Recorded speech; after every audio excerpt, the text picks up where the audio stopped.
Bienvenue dans Vibration intérieure, le podcast qui nous fait du bien. Je suis Sylvie et ici nous explorons ce qui vit en nous. Nos mémoires, nos émotions, nos empreintes et ces espaces de conscience qui s'ouvrent lorsque l'on ose ralentir et sentir. Ce podcast est une invitation à écouter, se poser, respirer et comprendre ce qui nous traverse, sans jugement et avec bienveillance. Alors prenez une respiration et plongeons ensemble.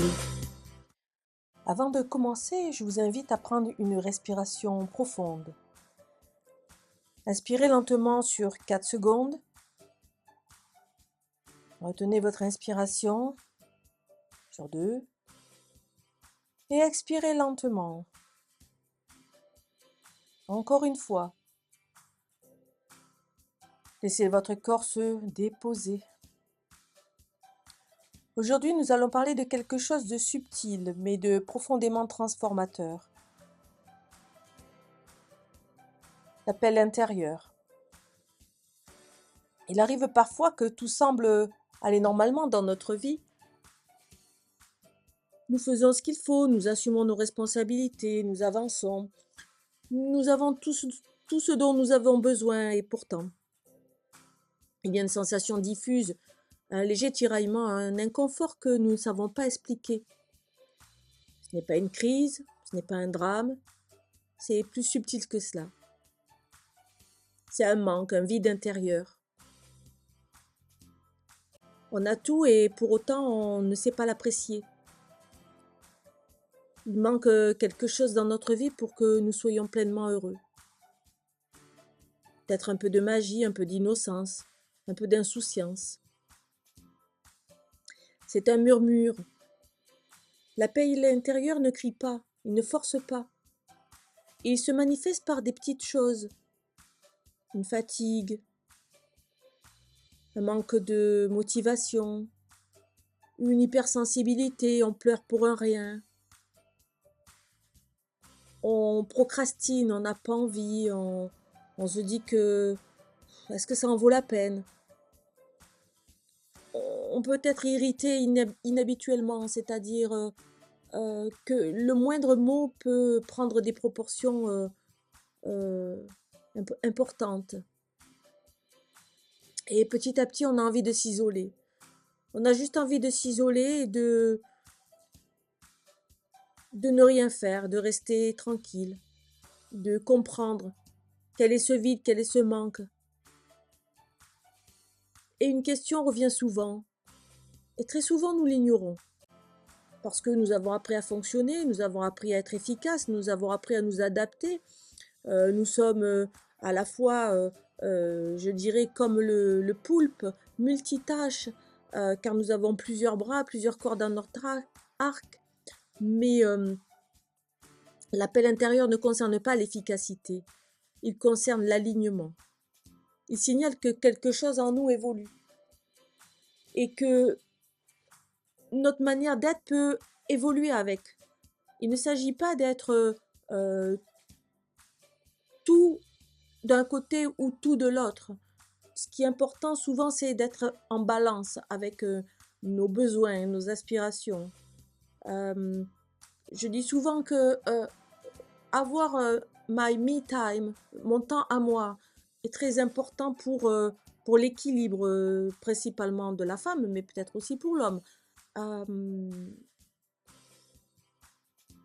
Et pourquoi c'est inconfortable de se sentir comme ça? Pourquoi cet appel nous met-il mal à l'aise? Et cet appel nous met mal à l'aise parce qu'il remet en question l'image que nous avons construite. Notre rôle, nos habitudes, notre sécurité, notre besoin d'être perçu comme quelqu'un de fort et qui peut gérer toutes les tâches sans faillir.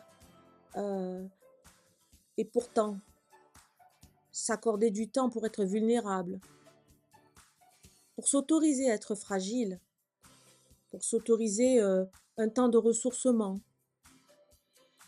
Quand une vibration intérieure change, nous ressentons un décalage. Et le mental n'aime pas le décalage parce que le mental aime bien les habitudes. Il aime bien nous sentir en sécurité, Surtout qu'on ne sorte pas de notre zone de confort, que l'on n'aille pas explorer, car c'est dangereux pour le mental. Le mental, il sait ce qu'on a, mais il ne veut surtout pas le perdre.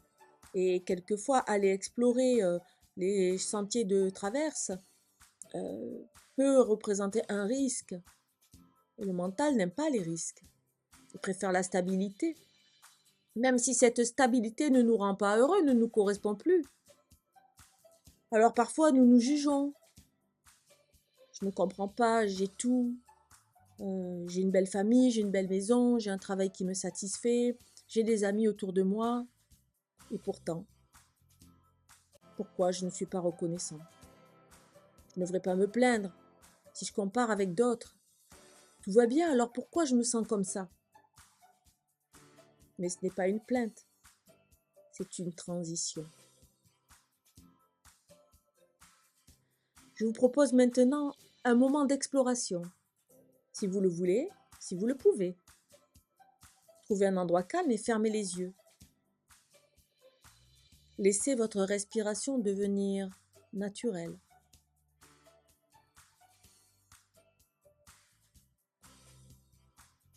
Et surtout, prenez le temps. Posez-vous. Amenez votre attention vers l'intérieur, sans chercher à comprendre, juste à ressentir. Autorisez-vous.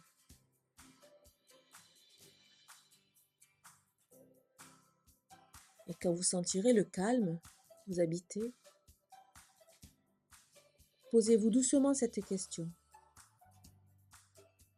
Qu'est-ce que je ressens que je n'écoute pas encore? Ne cherche pas une réponse mentale, juste observe.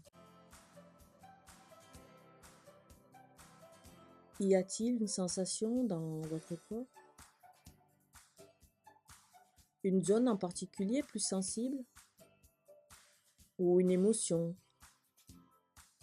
Peut-être des larmes déjà coulent dans vos yeux? Autorisez-vous à être vulnérable et à ressentir. Restez avec cette sensation, cette émotion et respirez dedans. Faites-lui de l'espace. Laissez-lui de la place.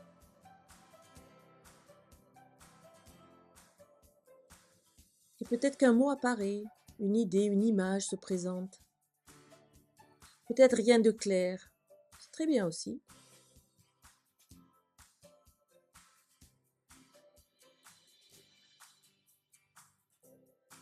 L'important n'est pas la réponse, l'important c'est l'écoute.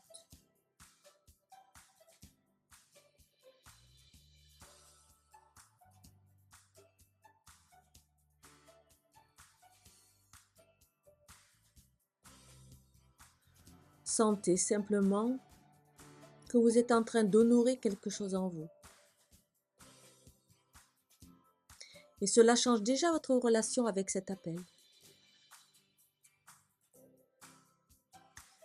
L'appel intérieur ne demande pas toujours un grand changement. Parfois, il demande juste un petit ajustement. Un petit temps pour vous. Un rythme plus doux. Une limite posée.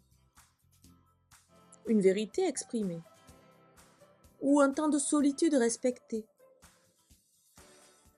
Il demande que vous vous écoutiez. Et il demande que vous vous disiez oui. Oui à vous-même. Plus vous vous écoutez, moins il aura besoin de se manifester par l'inconfort. Autorisez-vous.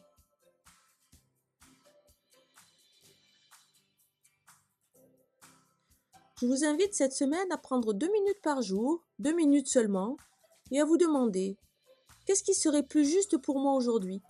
La première image qui viendra sera celle de votre inconscient, celle de l'appel intérieur. Même si elle est minuscule, même si c'est quelque chose de simple,